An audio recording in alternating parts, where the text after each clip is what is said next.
Good afternoon, ladies and gentlemen. Welcome back to On Texas Football. I'm lifetime Longhorn Rod Babers, joined by the young prodigy CJ Vogel. He is there in Nashville, getting ready for the Texas Vanderbilt game. So he's out there, man, our feet on the ground with CJ Vogel. Also, we got the estimable Jerry Hamilton joining us as well, ladies and gentlemen, and of course you. So we appreciate you guys joining us. You know how it works. Fridays, we're really about answering as many of your questions as we can. Super chats jump to the front of the line. They can interrupt the show at any time. We also will get into the latest injury reports that came out yesterday. We'll also dive into the Texas Vanderbilt matchup, continue to preview that for you, and any other topics that you guys think are top of mind. We'll get into all of those. But first, how you doing, gentlemen? CJ, how is Nashville treating you?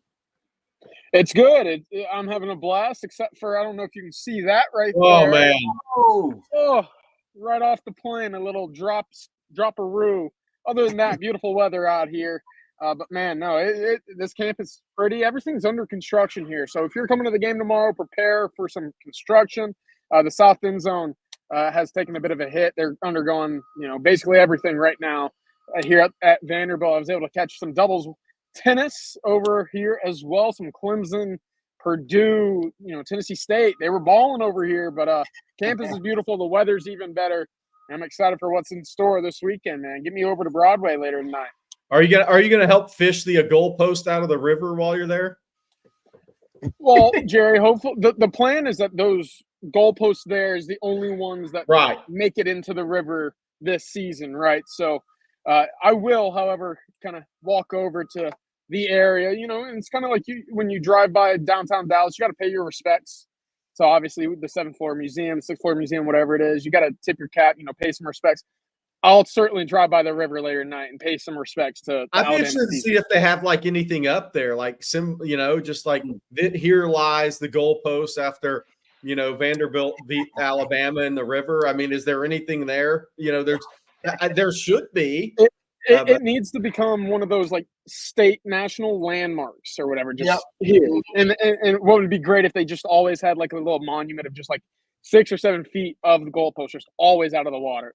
I love that idea. I think it's money. I think you should spread the word, CJ, while you're there, in case they haven't thought of it, because that's a great idea to mark the occasion with the biggest upset win in the history of the program. All right, but anyway, enough of celebrating Vanderbilt. We can talk about how Texas is going to beat Vanderbilt. We'll also get some of your score predictions as well. You can throw those out there for us. Let's first hit the injury report, gentlemen, the availability report, as I like to call it. Well, the latest one that came out yesterday, Longhorns, we all know that the running back position for some time, you've had C.J. Baxter, Christian Clark, Belton Gardner out, and Derek Williams most recently. He's out for the rest of the season. But Andrew McCuba, no surprise there. Sark talked about how Jelani McDonald was likely going to get the start versus Vanderbilt. He hurt himself in that game versus Georgia, but he'll be back, it looks like, in a couple of weeks, but not going to play in this Vanderbilt game. But then Isaiah Bond, he's the one that was downgraded from questionable to doubtful. And he didn't play that much. I mean, at least it seems like he had fewer snaps in the end of the Georgia game. Seems like we saw more of Ryan Wingo toward the end of the Georgia game. Guys, what does it mean? Let's, assume that Isaiah Bond now downgraded to doubtful. Let's assume that maybe he'll be out. What do you think that means for the Texas offense going into this Vanderbilt game? It means you're going to see a lot more Ryan Wingo in my eyes. He was the guy that kind of filled the shoes, kind of took some of those reps and snaps against Georgia. Isaiah Bond, I know it says doubtful there. You can go ahead and move that to out with the group above. He's not going to play tomorrow. I don't believe he even made the trip. His pads did not make it either as well. So that's kind of where things are right now. You can see Matthew Golden, obviously, is going to remain a big part of this offense. DeAndre Moore as well. Who takes those next reps? When Texas goes into 11 personnel, who's that third wide receiver on the field? To me, and what we've seen so far this year, that leads me to think it's going to be Ryan Wingo. I think that you're going to see an increase for Silas Bolden as well. And for folks wondering where Jahdae Cook is, listen, he's still working into this offense, right? Still trying to earn reps. The issue is he's kind of, more so behind the Matthew Golden right now in this offense as well. So that'll be really where he starts to find his groove is, when he's on the field, what plays does he make? Can he earn more and more of the trust of the offensive staff? But right now, Ryan Wingo set for a big day tomorrow with that Texas offense. I don't know if we can scroll down, but Vanderbilt there on the flip side, Vanderbilt earlier in the week, all these key guys, Stowers, Patterson, Newberry, Alexander, Capers, Zunk, were listed as questionable. Now now they're all probable. Colby Taylor, corner, still questionable. But look, that's Langston Patterson is their leading tackler last year. This is a throw the kitchen sink at it game for Vandy. They're 5-2, nothing to lose. They're going for broke in this one. Patterson's missed the last 2 games. He's back. Miles Capers, the edge, who has 25 tackles, a sack and a half this year, he missed the last game. Linus Zunk, one of their top interior pass rushers, not run stoppers, pass rushers, he's probable. Both running backs are probable, both from the state of Texas, by the way. That is all your carries and all your catches out of the backfield to running back position. Those 2 guys right there. Martel Height's a starting corner. Eli Stowers is probably the pick for all SEC tight end first team. Maybe Gunnar Helms second. Maybe they're fighting it out. But Eli Stowers having a hell of a year. For Vanderbilt, the A&M signee, Denton Geyer, former Denton Geyer quarterback who transferred in from New Mexico State. So Vanderbilt, all those guys that were questionable 2 days ago, now probable. They've got some key defensive guys back this game. Look, guys, they're 5-2. They already beat Alabama. They already won at Kentucky. They already beat Virginia Tech. They can throw kitchen sink at this game, Rod and CJ. They got nothing to lose right now. This is house money game for them. Yeah, there was no way any of those guys were going to miss this game. Eli Stowers, you talk about leading receiver. He committed to Texas A&M initially, right, as a quarterback, and went there before he transferred. And, of course, Cedric Alexander. I mean, you're talking about somebody who was born in the backyard of the University of Texas, here, local product here in Austin, Texas. Ain't no way them dudes missing a game like this, man. This is a game where they had one of these versus Bama. They're hoping to shock the world again, and now they believe they can do it. That's the thing about it. They actually now believe it after pulling off that Bama win. Yeah, that's the thing. So, you'll see all those guys, and they'll be pulling out all the stops. Let's talk about something that I'm just curious about, guys. And I know we'll get to the questions here, guys, and so keep them coming. We'll get to those. How early do you guys think Sark tries to get the run game going? Because in previous games, prior to our the regression we've seen. I'll just say that prior to some of this regression with Quinn, that offense was running through Quinn, right? It was really high early down pass rate, something like that, 60%. I'm curious we've even seen games where he doesn't get to the first run play until like the 9th or 10th play of the game, right? Yep. On offense. He just rode. Everything's funneling through Quinn and through the passing game, everything else complemented. With now what we've witnessed the last 2 games, and even with Georgia, we don't talk about the 1.1 yards per rush as much as we talk about Quinn struggles, but Sark has talked about that a lot, actually. I've been surprised. He's actually talked about how we've called out the offensive line and, this is a big game for them and they got to get the running game back on track. How early does he establish the run against this Vanderbilt team? Good question, Rod and CJ, because that'd be Sark breaking tendency from how he starts games. 1, right? It would be. But 2, Texas with the running backs actually ran the ball well against Georgia, considering how good Georgia is in their front 7, right? Weisner was at 4 yards a pop. That's pretty good against Georgia because he's not a downhill back, but he's a very good back, right? So I'll be surprised if Texas doesn't run the ball well against Vanderbilt. I actually think you could see Jarrett Gibson in this game, a little bit more downhill. Rod, I don't know I haven't been on the show with you this week. I don't know how much you watch of Vandy, but they played a lot of 2 high shell off coverage against Ball State, right? Maybe that's because Ball State didn't scare them. They played a little more man against Kentucky from what I watched, but if they come out in 2 high shell and they play more off coverage, they say, all right, Texas beat us, go make a 12-play 80-yard drive. We don't care if that's how you score. We want a low possession game. I think that invites Sark to run the football a little bit more right at those guys. Yep. I agree with that. Yeah. And out of 12 personnel, right, CJ, that's something I know you've been tracking. And it seems like that was definitely the pivot in the Georgia game that led to some success on offense. Yeah, definitely. I thought Jerry made a really good point there. How can Vanderbilt start to play complementary defense to its offense? Because what do they want? They want to narrow or kind of slim that game down, short possessions, not many opportunities for Texas, especially with short fields, to score the football. what they can do is obviously that cover 2 shell, that cover 4, whatever. Georgia had some of those looks as well where they showed 4, played 3, played cover 1 with the robber, all sorts of different tricks. For Texas here, a remedy that at least had some success against Georgia, and this is something I think Texas will use a little bit more of if the two teams play again later this year, is some 12 personnel, right? That's Juan Davis on the field. And that doesn't necessarily mean Juan Davis is a game breaker. He's going to be a guy that, goes for 50, 60 yards, whatever it might be. But Texas averaged 6.08 yards per snap in 12 personnel, 24 snaps. They were in that formation or had that personnel on the field. If you add in some of the penalties, because there was the long ball to Ryan Wingo as a defensive pass interference, there's the face mask to Trey Wisner in the red zone.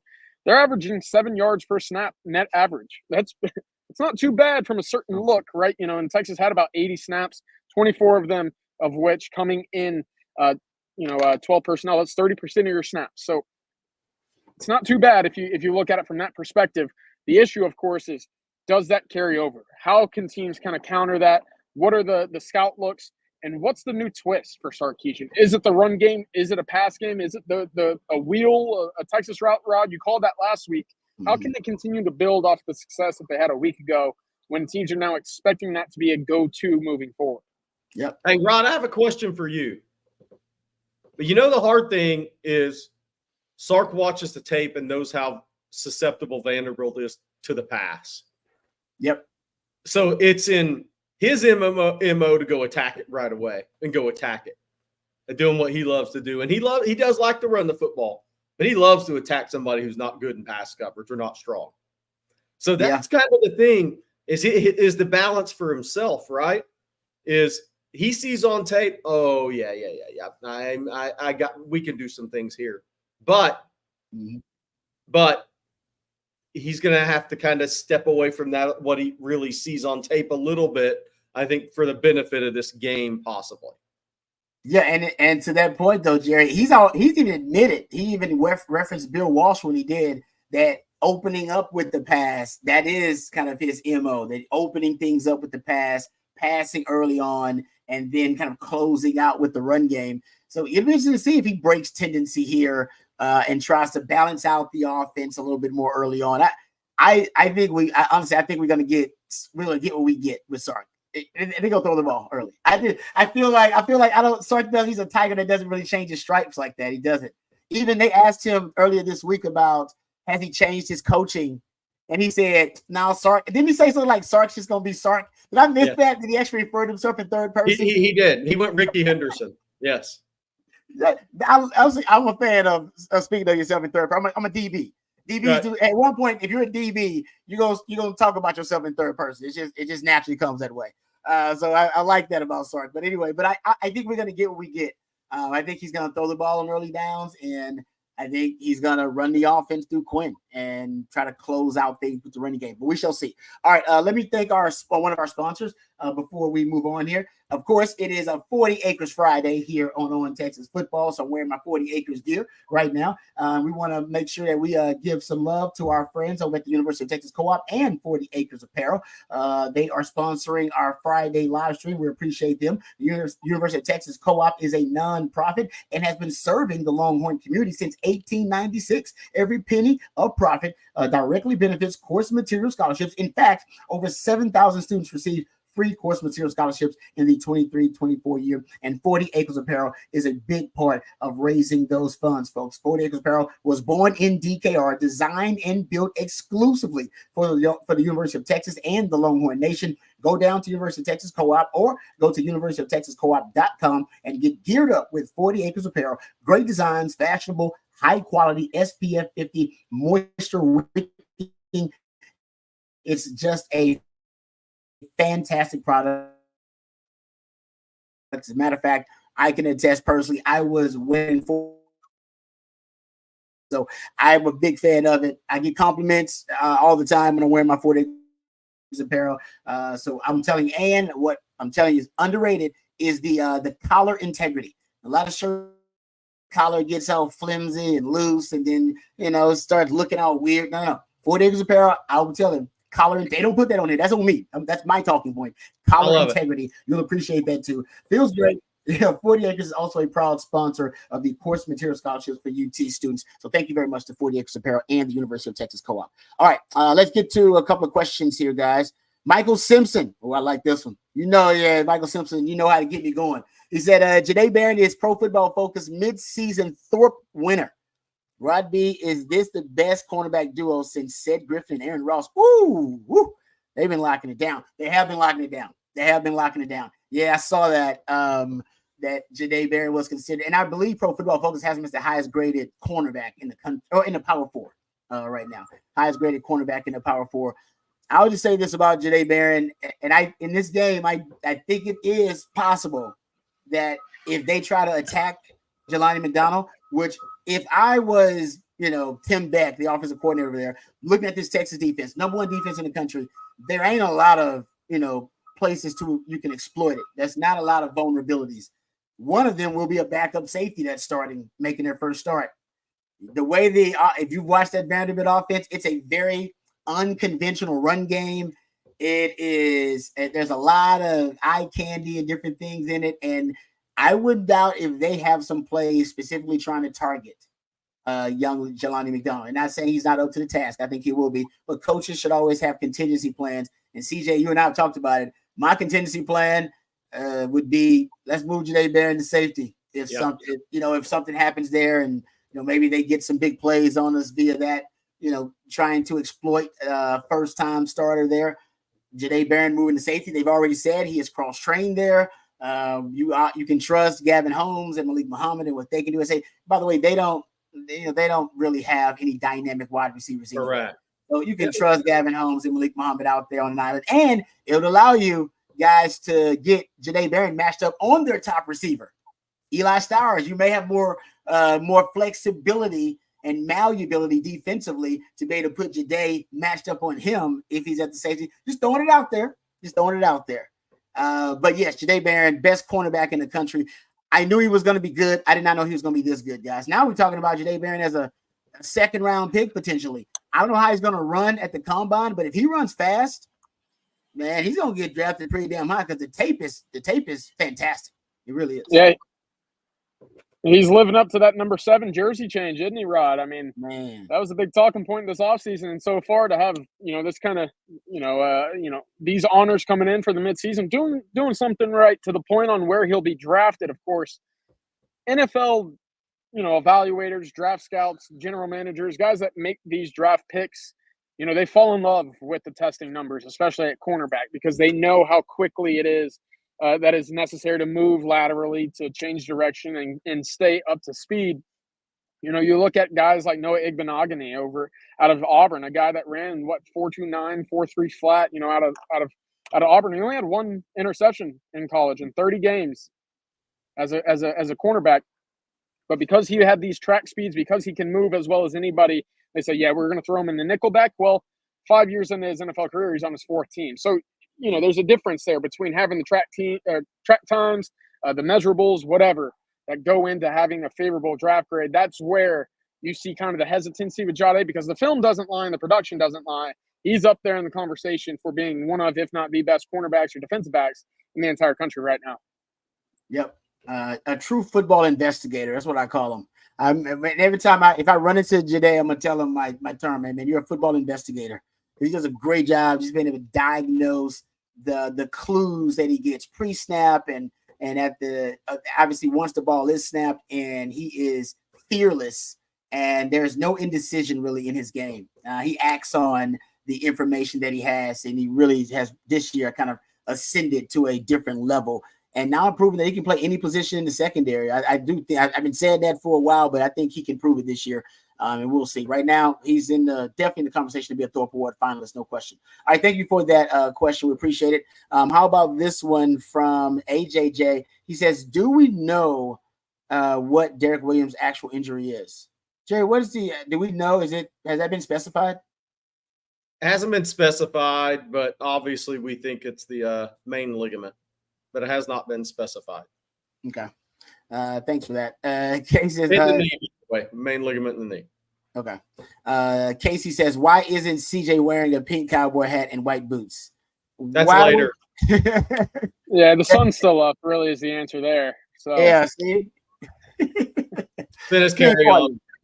What I'm not gonna ask CJ on air what his plans are. I'll ask him off the air, but I'm sure CJ's got some plans to get out tonight.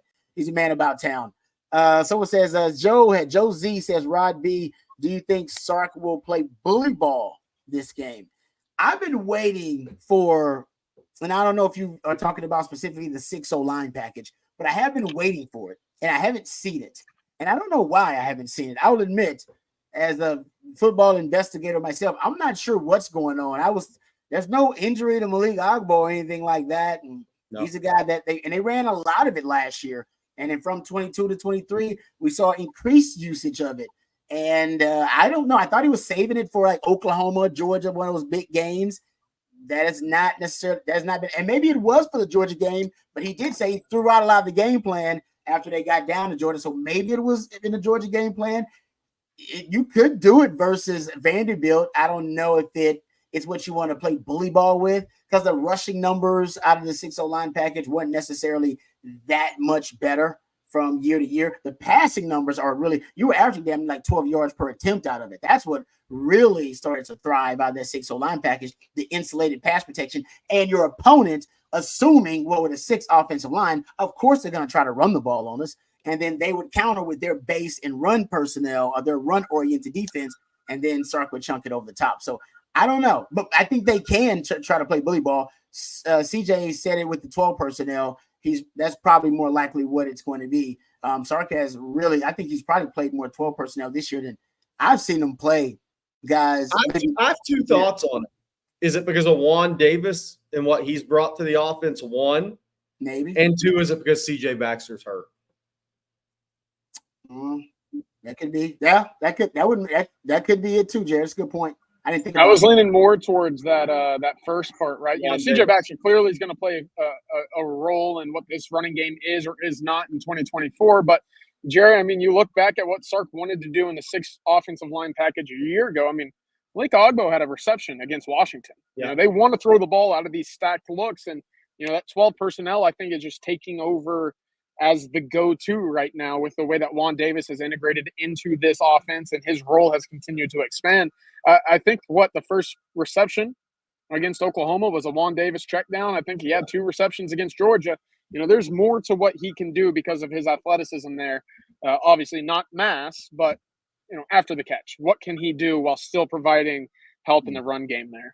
Yep. So, Joe, if they're going to play bully ball, it'll likely just be out of 12 personnel. We did see a little increased usage in the multi-back sets in the pony package, and as we also saw it was a little 31 personnel with Ryan Niblett being that hybrid guy, which we hadn't seen that since, I want to say, remember Alabama 2022? Alabama comes 2 Texas. Remember that funky package? I want to say it was a penalty on the play, and they had 3 running backs on the field. I believe it was 31 personnel, if I'm not mistaken. That time too. So we don't see it a lot, but so Sark has something in his bag. I wonder how much of his bag he couldn't reveal, because once the game was out of hand, it was like, to hell with my bag. I gotta try to get back in this game. All right, good question there, Joe. Appreciate you. How about this one? Give me a fat beat. Says, do you think Blue or Wisner will get more carries against Vandy? That is good. That's a good question. Good question. I still think Blue is going to be used more in the passing game, which are extensions to the run game. I don't know. Look, I'm not one that buys, the game, the flow. That's why Blue didn't get a carry against Georgia. I'm not going down that path. I mean, Trey Weiser had 15 to 0. Okay. That's not just flow of the game. Yeah. That's by design. I think Blue will be, it wouldn't shock me if Blue didn't have more touches than Weiser, but that's dependent on how much Jarrett Gibson gets the handoffs in this game. And I do think he may have an opportunity in this game. But I just think, especially against this Vanderbilt defense, I think extension of the run game with Blue is going to be key there. He's got to catch the football as well. He's had too many drops this year for his talent level with his hands. But I could see Weiser getting the most carries. And it wouldn't shock me if Blue didn't have the most touches in this game, though. I agree with that. Yeah, because he had 7 receptions versus Georgia. Is that the number? Man, that's all of his touches. Yeah. Before the fumble before the fumble game where he fumbled twice, and then Sark decided to sit him on the sideline for a while. Remember, he's not only leading the team in rushes, but he's also like second in targets on the team. Yeah. I mean, Sark was using him a ton. If he gets that trust back with Sark, I agree with Jerry, man. He's upset. Sark's obsessed with speed. So no matter how good Trey Weisner is, and I love Trey Weisner's vision and his patience, he, basically Jaden Blue offers something that Sark can't. He just can't pass on it. He's obsessed with game-breaking, elite, world-class speed, and Jaden Blue's got a lot of that. Lane with a super chat. Thank you, Lane. We appreciate you and your kindness. Lane says, how important is it to run the ball this week given all the hoopla? Quinn's had a 3-game slump after every injury. In my mind, you run through it. Oh, 3 games. 3 games is going to be another game. You're predicting another game in the slump here for Quinn. I'm hoping you're wrong on that one, but what are your thoughts, CJ? Yeah, I kind of think it's the opposite. What's the best way for a shooter, a 3-point shooter, to get out of a slump? Just keep shooting, right? What's the best way for your 4-hole to get out of a slump? Well, it's to go out there and get a hit. You got to make an adjustment, obviously, but you got to see it happen to get your confidence going. It actually wouldn't surprise me, Rod, and we've talked about it. Sark likes to throw the football to begin games. You don't ever really see the deep shots on those first drives, right? You see Texas methodically go down the field with the intermediate, more likely than not, the quick extended handoffs, the screens, whatever. It wouldn't surprise me really to see shots taken from Quinn. Now he has to throw the football. He's got to step into these throws. He's got to get the ball down the field for his wide receivers to go catch the ball, right? Some of those throws against Georgia down the field were not catchable. Now, again, with the way that these last 2 weeks have kind of played out for Quinn and, kind of the storylines there is, he's been a check down merchant. I'll put it bluntly, he's not wanted to take shots. And we mentioned it yesterday in the winning drive. I want to see some Jameis Winston out of Quinn. That's not to be reckless with the football, but it's to trust his throwing ability and it's to trust the wide receivers that he's got going down the field, right? Right now, Ryan Wingo, Matthew Golden, these guys should be winning one-on-ones or at least more than a 50-50 given the Vanderbilt defensive backs, right? And maybe against Georgia, you probably side to a little bit more cautious there, but you got good receivers. You're a good quarterback. Trust yourself, trust your talent, trust who you're around, and throw the ball down the field where it's intended to go rather than immediately saying, no, don't like the look, check him down. Because that doesn't really do a whole lot against good quality defense with speed comparable to what Texas has on its offensive side of the ball. Yeah. The only way out is through. In CJ's opinion, the only way out. Run through the smoke. You gotta run, right? And here's the key for Vanderbilt. Let's just say they show a lot of too high shell. And let's say they're playing off a little bit, right? The tendency is just going to be the pitch and catch short, right? Because that's what Vanderbilt's going to want them to do.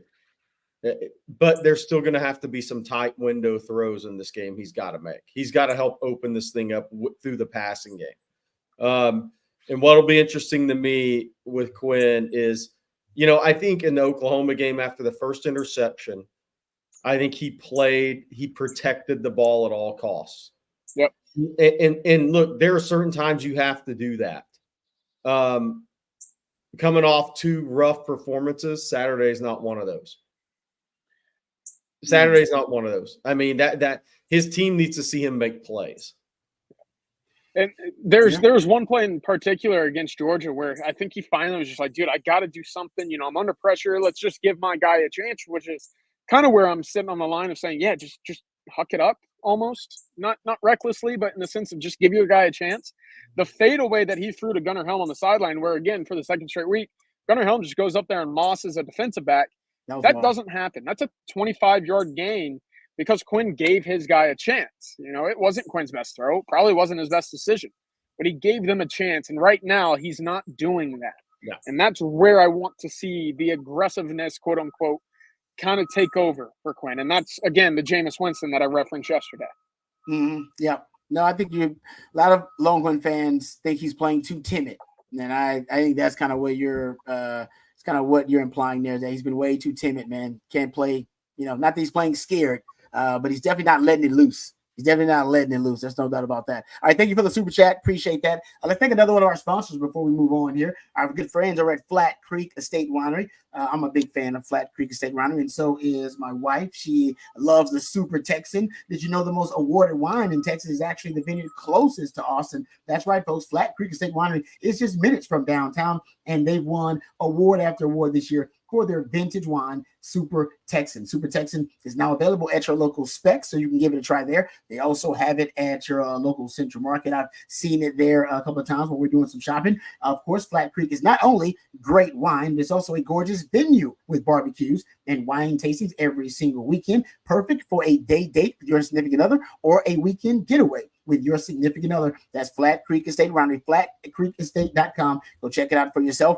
They have great wine, but also they have great opportunities for you to get away and actually go check out some of the great events they host there at Flat Creek Estate Winery. Thank you once again for sponsoring our Friday live stream. How about this one? 88 is great. Sorrel, thank you for the super chat. Hey, appreciate you. All right, that's love right there. Says, who's your MVP on offense and defense versus Vandy? 88 is great. Hey, 88's making some NFL plays out there, man. He looks like an NFL player, too. So, we didn't have to have the super chat for this one. If we just got the question, my answer would be the same. So it has nothing to do with the super chat. I'm going with Sorrell or Ethan Burke on defense. Woo! I think it's a gap integrity game up front. It is. Against Diego Pavia and the way he plays football, because he sees it like a running back. He just sees it all around him very quickly and reacts to it. So on defense, I think Barron's going to have a big game. I mean, I think he's as consistent of a player as there is in the program. And it wouldn't shock me if Ethan Burke didn't make some plays in this game too. So one of those two guys at edge. On offense, I'm gonna go a little different direction, maybe, than some people. I'm gonna say Matthew Golden. And I'm not just saying it's going to be a receiver. All right. I like that. I like that as well. I'll stick with the edges there, Jerry, but instead of, Ethan Burke, I'll probably pivot to the opposite side. Trey Moore, I mean, there's ever a time to break out, right? I mean, I don't want to say he's on the milk carton, Rod, but he's getting close, right? You want to see him in the backfield creating some explosive plays defensively. He's been close. He's been getting pressures. He's been disruptive to an extent, maybe not to what we expected at the beginning of the year, but to Jerry's point, containment is going to be huge on Diego Pavia. Read options are going to be huge. Diagnosing where the football is and playing gap integrity, very important. Atop from that, I mean, Anthony Hill, how could you not point to him in a game like this where they're going to try to run the ball, control the line of scrimmage? He's going to be huge cleaning up whatever mess leaks out of that Vanderbilt offense. And then offensively, to me, big opportunity here for Cam Williams to bounce back. Big opportunity for Kelvin Banks, who I didn't think had that bad of a game, right? But to get back on track, right? Those two guys, the message off the tackles last week was, but tough night. A lot of sacks allowed, a lot of strip sacks allowed. Get back to rhythm, find a way to go back into this bye week with confidence. Starts with those tackles. Oh, those are good. And yeah, Barron Sorrell is your best run stopping defensive edge rusher. I mean, edge defender anyway. He will. So it makes sense against a team that wants to run the rock and that has a dual threat quarterback. As Sark said, a true dual threat quarterback who wants to get on the edge, who likes to improvise. I like that. I like that Barron Sorrell pick. So I'll pick another one. How about this in this game? Let's see. Linebackers are going to be big, so it's hard not to go with Anthony Hill. Linebacker play is going to be huge in this game, man. It's going to be huge, especially with eye discipline, gap integrity. That's going to be, and I think those guys will be spies. Hopefully, they can be spies if you get them in some predictable pass situations. So I'll go Anthony Hill there, just to change it up. And I'll also on offense. I'm thinking, man, honestly, I got to go Ryan Wingo. Honestly, I'm gonna go Wingo. If this guy in some of this limited duty, he was averaging like 20 over 20 yards per touch. He has. I'm just going to extrapolate and say now he's going to get his first start. He's going to get even more opportunity every time this dude usually when he gets a target or a touch, ends up being a big play. I'm going to say he's going to get more targets and more touches in this game than he's gotten in any game. I'm hard not to go with that dude. I like it. Hey, by the way, your sleeper on offense in this game is Silas Bolden because he's about to get the most snaps he's had all year at wide receiver in a meaningful game, and he's getting closer at punt return. Don't we feel like Silas Bowden, to your point, is more in the circle of trust than Jahdae Cook? Yes. I feel like they're, you know what I mean? I feel like he's closer or more closer to the center of the circle of trust than Jahdae Cook is. That's weird, but I feel like there's more deliberate, premeditated opportunities. Yes. For Silas Bowden in the offense than Jahdae Cook. Yeah. Hey, Rod, we had a question this morning because David Keith Williams made me think of it with his picking his players of the game. We didn't get to the answer this morning, and I kind of wanted to wait for your answer anyways on this. How good's Manny Muhammad been this year? Because I think he's been tremendous. Yep. And look, he slipped on one. It happens. Everybody's going to give up a reception. But how good in your eyes has he truly been this year? He's been exceptional. I'm with you. I know the play people are talking about, in the Georgia game, that third down. So I know people are talking about that one. I've seen like one play where the receiver may have gotten behind him, but I think he was bumped off actually by one of Texas defenders. He's such a technician. He's such a high level technician. Just that not a lot of wasted movement. Him at corner. I'd love to see him play press more because I think he's an excellent press corner. But they only have him playing press like situationally. But man, on top of the sticky coverage, you can tell that he studies his opponent. Like that's pretty obvious in terms of knowing the body language of the guys he's going up against. And like I said, I just love that his technique and his fundamentals so buttoned up. You can tell as a guy's been playing corner. I forgot when he said it, but he's basically been playing corner for like a decade now almost. Yeah, and exactly. He's become a student of the position. So I love him. I'm a big fan. I honestly, I feel like is weird. If there's a guy in the secondary that's closest to me, I'm probably giving myself way too much of a compliment. It's him. He's a better player than I was, but in terms of I'm a technician. He's a technician. No doubt. I see what you're going. That. I was a student of the position. He's a student of the position, and I can tell that about him. So that's why I said it. He's probably the one. He's longer and rangier, and like I said, probably got higher upside than Rod B. But hey, Rod, I haven't been on a show with you this week for a second time. I've said that, but so I haven't asked you this: if you were Texas defensively, how would you attack Vanderbilt this week? You better do it. I would make sure I counter with base. I wouldn't try to line up in sub packages and nickel with most of what they do. They're going to be playing, 21 and 12 and 13 and 30 personnel. Bama kind of messed up and they tried to, counter that with just standing there nickel packages. No, put your line back, put your run stuffing guys on the field. I would use some of that, a lot of that Michigan formula. Remember they came out with the 3D tackle package. I love that. The bear fronts. The bear fronts where you got the center and both guards covered. They came on a penny front where they had the two overhang edges with the 3 down linemen and a middle linebacker. I think you can go with a lot of different, looks, but I would make sure I counter with base and I would put some of my heavier run stuffing D linemen on the field. So I like that 3D tackle package against it. But because you got the edges that are versatile enough that can defend the option to help you defend the option game because they will run the option on you, but also be able to handle the quarterback design runs and when the quarterback gets outside the pocket, when they go bootleg, when they go waggle, you got the versatility and the athleticism on the edge. So I think you can afford to put some heavier guys in there when they want to try to run some of their power gap concepts. So what do you do with your corners in this game? Because they don't. I want them eyes on Pavia. Vandy doesn't have wideouts that scare you to death. Eyes on Pavia. Eyes on Pavia, man. Yeah, eyes on, I don't want anybody's back turned to Pavia. I want no man press where they can run you out of a play. No. I don't need because then you wasted my guys. Now I need eyes. I need them to play pass first because they will try to get you and suck you in and play games with you. High discipline, big. Yeah, I want you to play pass first, but I do want them eyes up to see the quarterback because Pavia can make a lot of plays, coloring outside the lines, improvising, and because I think he will contain a couple of times. When he does, I want guys rallying to the football instead of him breaking off a big one. So, and this may be, I think it may be. You let me know if I'm wrong, TJ. Is there a more unconventional run game in the SEC? No. And create no. They right?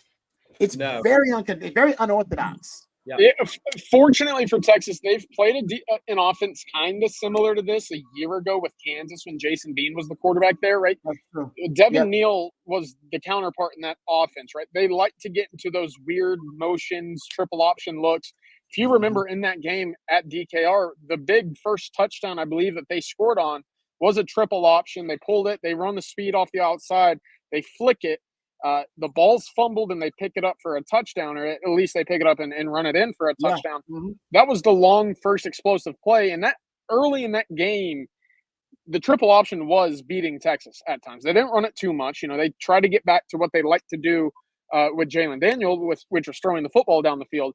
But for Jason Bean and that skill set, it was the triple option. It gave Texas some fits. The counter to that for Texas was playing complementary football. That's scoring points offensively, because what can't you do when you're down 14 or 21? Well, it's continue to take time off the clock with 5-yard gains. You got to look for the explosive plays or to find ways for that clock to stop. That's, again, why Texas was able to pull away from Mississippi State at home after that first half, is because they started scoring. That game would have probably been a 56-10, 56-13 game had Texas not fumbled or dropped touchdowns early in that game. But because they were able to do that, Mississippi State hung around, and that game was awfully ugly early on in that first half. It was only 8-point deficit for the Bulldogs in that game, because they were able to play their game, stick to their style, which was take time off the clock and control time of possession. That's going to be the recipe again for Vanderbilt tomorrow. Will Texas offensively allow that to be the case? That's the big question that we're asking right now with Quinn Ewers. Good stuff there, CJ, especially that reference to that Kansas game. Let's thank another one of our sponsors. I know we're getting close to the end of our live stream. We're going to take some more questions, of course. I see we got a couple of super chats, but let's thank our friends over at South Point Dodge. We appreciate them once again for sponsoring our Friday live stream here. South Point Dodge, folks, a great place to go. If you need a car, if you need any automobile, if you need a truck, you need a car, our friends over at South Point Dodge, they are the spot for you. They have right now great selection, over 600 vehicles in stock, including a great selection of Ram 1500s, 2500s, and 3500s. Whatever your truck needs, South Point Dodge is the one-stop shop. You can score big today at South Point Dodge, especially with that great deal happening on their Ram 2500s. Over 50 of them right now marked down with huge savings over at South Point Dodge. You can go check out their fantastic inventory in person for yourself off of I-35 in South Austin, or you can go online, make it easy for yourself. Go to southpointdodge.com, and then you can see it there for yourself. South Point Dodge, Austin's automotive everything, and your one-stop shop for all of your truck needs. Thank you very much to South Point Dodge for sponsoring the show in our Friday live stream. All right, Justin with the super chat. Thank you, Justin. We appreciate your kindness. Says, is it just me, or does this game have a similar feel to Iowa State last year? I like that. I think he's right. Yeah. In what ways? Give it to me. In what ways does it feel like Iowa State last year?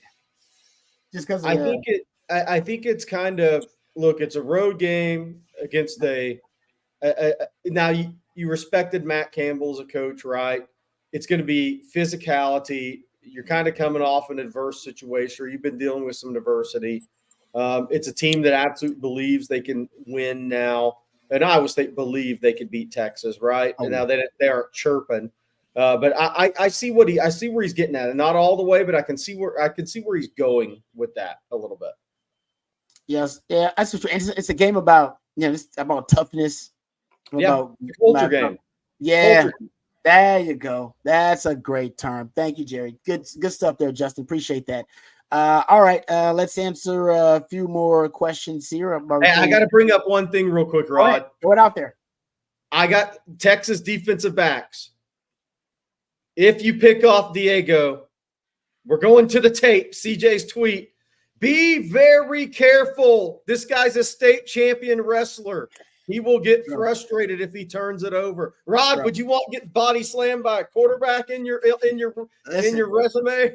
I told CJ this too. I did watching film on him, and CJ agreed. When I saw him, I was like, "Oh, he's a likes to fight guy at quarterback."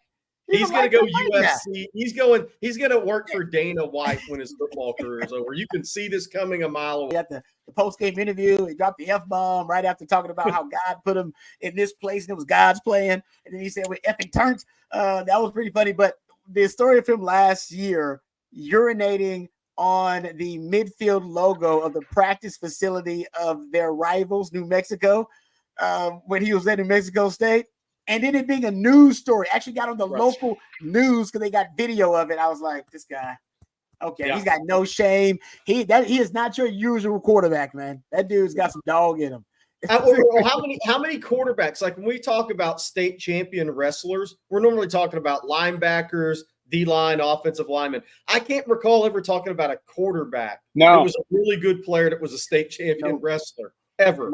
A 3-time state finalist at that. Yeah. So it wasn't just a one-off. It wasn't just a weak class. I mean, this guy was in the state final, state tournaments every year at 160 pounds too, which is kind of one of those golden weights of wrestling. So you can get after it. He's a tough dude. That's crazy. All right, we're going to go through these kind of rapid fire because I know we're getting close to the end of our Friday live stream. How about this one from Ro? Ro says, we talked about UT having depth this year, so let's trust that depth, guys. Okay, no, you're right. That's a great point. And they were the number one team in the country after losing a starting running back and having some injuries. So you're right. That's what Sark's been about. Thank you very much. Jerry's Lawnmower here says, best underrated player on both sides of the ball this year. Best underrated. Well, offense is easy. It's Gunnar Helm. Before the season, I did not have Gunnar Helm doing this. I say all the time, like that Shaq meme that I'm sorry that I underestimated your skills. I did. I always applied that to Gunnar Helm because nobody saw that coming. Defensively, I was always hounding Jahdae Barron. So Jahdae Barron is not that guy for me. Right. Defensively, I'm not sure defensively who it is, guys. Honestly, because I was in a way, the most consistent players who don't make as many splash plays. My Gunnar Helm. There you go. That's my Gunnar Helm. Is it Baron Sorrell? Oh, honestly, that's a good one. I was going to say Michael Taft. Yeah. Same thinking, though.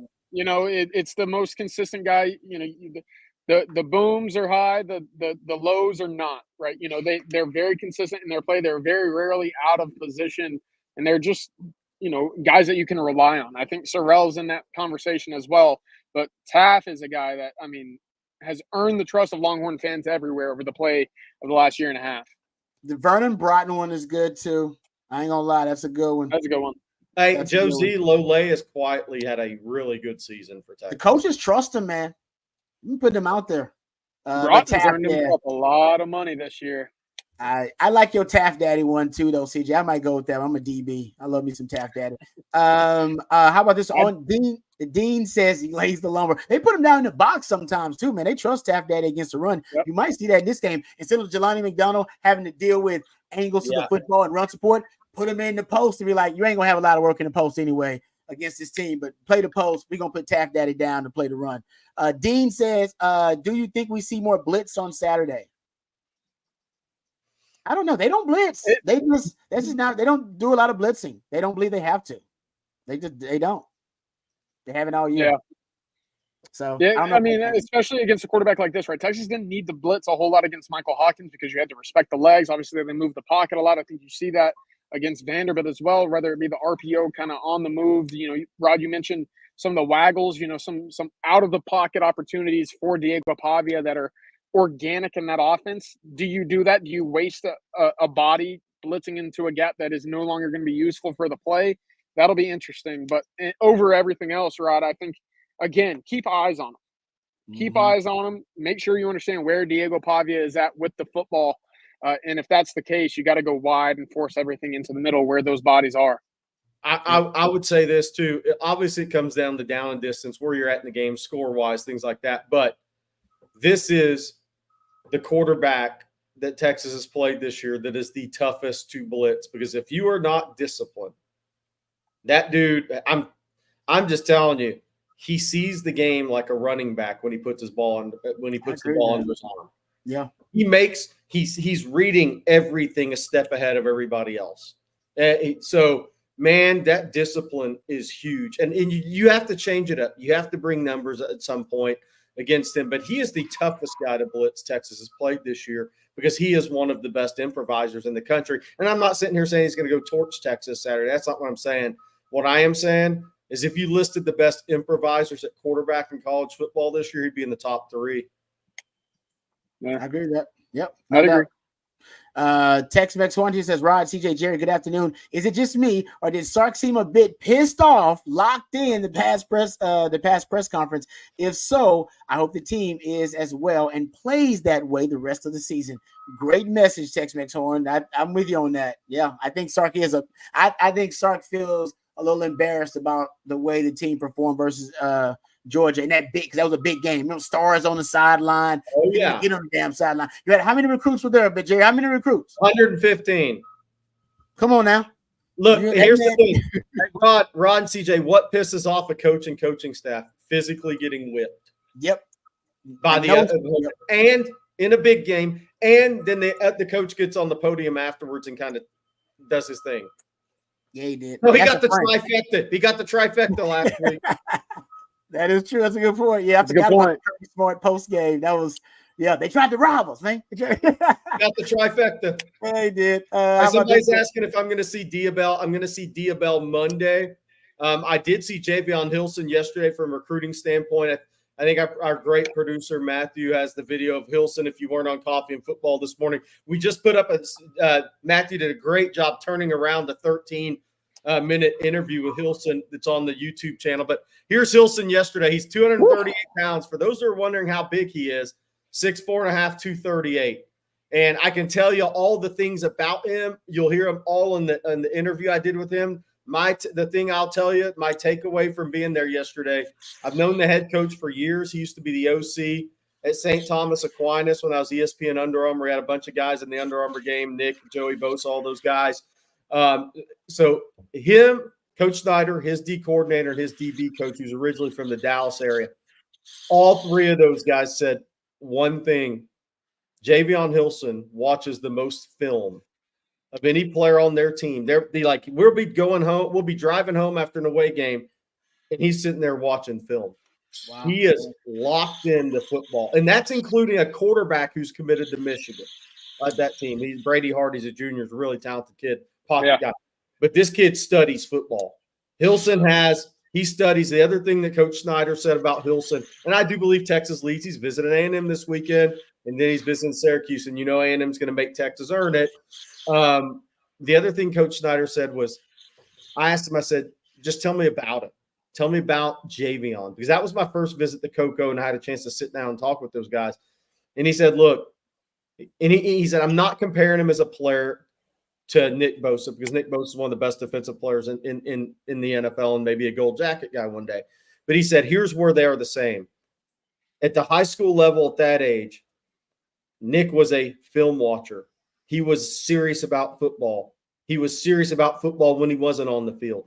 Everything was serious about football and maximizing his ability through football. He said Javion Hilson's the exact same way. And so that is, if you've taken away something from my visit yesterday, more than what I saw, what I could tell you, it's at the head coach that was the OC at St. Thomas Aquinas when Nick Bosa came through. And I'm not saying he's Nick Bosa's player, neither is he. But he's saying the mentality is spot on the same. And that gives Javion Hilson the chance to go on and be a tremendous football player. Good stuff there. Jack says, Jerry, I want to go on a recruiting trip with you. I'll buy you a steak dinner, says Jack. Hey, trust me, Jerry, man. Jerry's a busy man. So maybe you can meet up with Jerry one day. Maybe you'll meet up with him one day. You can buy him that steak dinner. This is a fun trip the next week or so, because I'm going to see Diabell Monday. We'll see Myron Charles next week. We'll probably see Jamie French. Probably going to stop off at IMG and a couple other places I won't mention on here yet for 2026 prospects. But this is a fun one, man, because, it's palm trees and blue water. These are the best trips. Beautiful thing. Jose said, Jerry, if you could have your pick, who is a player that Texas needs to get in the 25 class?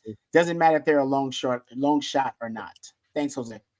So I think Texas will fill their spots at D-line. And I'm not saying this because I was there yesterday, but I can't tell you how impressed I was with Javion Hilson.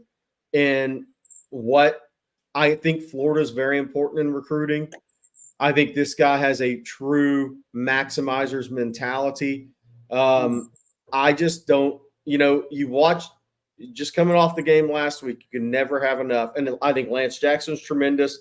Smith Orogbo's tremendous. He had the knee surgery. You can never have enough of these disruptors. that are physical. You got to be a physical disruptor. And the one thing that Javion Hilson said in the interview that's on our channel here that you guys can watch is he understands how important it is to play the run first and be a pass rusher second. He has a physical mindset. I think in this conference, you can't have enough of those guys. Texas will be fine on D-line. They'll recruit. They'll get their guys. I think they'll get their 4. Then they have to do work in the portal. But this Hilson cat now, he's wired a little different. That really impressed me yesterday. Good stuff. Tub in Texas says, Jerry, why hasn't Trey Moore thrived in this defense? CJ, you just brought this up. I was expecting him to get home to the quarterback more often. I don't know if do we have the answer to this? Because he plays a lot. He plays well except for sacking the quarterback, right? CJ, yeah. I mean, he's doing so many things the staff wants because he's on the field for a lot of snaps. That doesn't happen unless your assignment sound. It's just the finishing plays. Yeah. No, he sees more snaps than any other edge rusher right now. And again, you just don't see the big sack plays. You don't see the big explosives, which was kind of what was all advertised, 22 and a half sacks out of the last 2 years at UTSA. Now, tougher competition, obviously, but the volume's been there. You'd expect him to get out to the court. To Jerry's point, he has been serviceable or even above average in instances in run containment, quarterback pressures. The first interception by Carson Beck against Georgia last week, where Andrew Makuba came across the middle, who was in his lap? It was Trey Moore pushing the right tackle back into his lap. So he's been impactful, just not statistically or in the box score. I feel like that's how he's like a D tackle in that respect. That's how D tackles are. Don't look at a D tackle's numbers. It's like, no, you got to watch the film on a good D tackle. Yeah. I feel like that about Trey Moore. All right, let's thank our sponsor before we end our Friday live stream here. Once again, it is 40 Acres Friday here on Texas Football, and we want to thank the University of Texas Co-op and 40 Acres Apparel, of course. The University of Texas University of Texas Co-op is a nonprofit and has been serving the Longhorn community since 1896. Every penny of profit directly benefits course material scholarships. In fact, over 7,000 students received free course material scholarships in the 23-24 academic year, and 40 Acres Apparel is a big part of that, folks. 40 Acres Apparel was born in DKR, designed and built exclusively for the University of Texas and Longhorn Nation. Go down to University of Texas Co-op or go to universityoftexascoop.com and get geared up with 40 Acres Apparel. Great designs, fashionable, high quality, SPF 50, moisture wicking. It's a great product. I know this because I've been wearing it way before I started working with Texas Football. My game day fit, my game day gear has been 40 Acres Apparel. It is great, and you're doing it all for a great cause as well, because 40 Acres is also a proud sponsor of the course material scholarships at the University of Texas. So thank you very much to University of Texas Co-op and 40 Acres Apparel for sponsoring our Friday live stream. Last one here. Drew says, are we getting Coach Steve or Steven this week? Rob, that's for you. We always want Sark. We never want Coach Steven or Steve. Nah, we want Sark. Sark's the one that wears the really cool shoes. Sark's the one that's always dressed to the nines for the game. That's the guy we want. We want that dude. Last week, I think the first half, that wasn't even Coach. That was probably more Quinn. Mullet Quinn. We don't want Mullet Quinn, and we don't want Coach Steve or Coach Steven. We want Sark, and we want clean cut Quinn, the one that eviscerated Michigan. That's what we want. All right. So said Jerry, do you think Michigan should hire the Indiana coach this offseason? Oh, that is good. So here's what's interesting about that. And I brought that up for a number of reasons. One, is Billy Napier going to do enough to save his job? Because if he can get to the last game of the year and they haven't already decided to fire him, he's going to probably win at FSU to end the season. So he's going to, maybe he walks out of there in winter and gets fired the next day. I don't know. But what's interesting about Cignetti and what he's done at Indiana is there's two things that factor into this. If Florida job opens, does Sexton already have the guy in place that's taking the job? Is one. I don't think Cignetti's a Sexton guy, and Sexton runs the SEC. But here's the crazy one. What you don't want is Oklahoma to get a wild hair and fire Venables if he goes 5-7 and go hire that guy. That's what you don't want, in my opinion. Yeah. You're muted, CJ. If you don't know about Curt Cignetti, Google him. He wins. That's his quote that's gone viral this year at Indiana. And again, Indiana's not ever been 7-0, I don't believe. And right now, I mean, their team total has only risen with a backup quarterback. That tells you just how talented they are and how he's been able to coach this team right now. Aren't they leading the FBS in scoring right now? Indiana, I think they they dropped 49 on Nebraska last week. Rod, there's 6 teams, I believe, 6 or 7 teams that are averaging more than 7 yards per play offensively and less than 5 yards per play defensively. Texas is one of them. The the academies are 2 others, and then Indiana is a 4th. I forget who the other 2 teams are, but that kind of gives you an understanding of how well they're playing so far this year. And how long has Signetti been there? About 9-10 months. 9 months. Wow. He's got that Kalen DeBoer resume. Everywhere I've been, I've won. And he actually said at the press conference, he's like, "Look at my resume. I win. Google me, I win." It's the hardest line of all time. That is a hard line. It's pretty simple. I win. Google me. Damn it. I wish I had thought of that. I don't know if I win enough to drop that line. It's pretty simple. I win. Google me. All right. I love that. That's a line you're not going to hear me say. Yeah, that's what I'm saying. Like that. Yeah, it sounds like a Drake lyric. All right. Let's get. I want to thank all of our sponsors. Thank our good friends over at South Point Dodge, southpointdodge.com, Flat Creek Estate Winery, flatcreekestate.com. I want to thank them as well.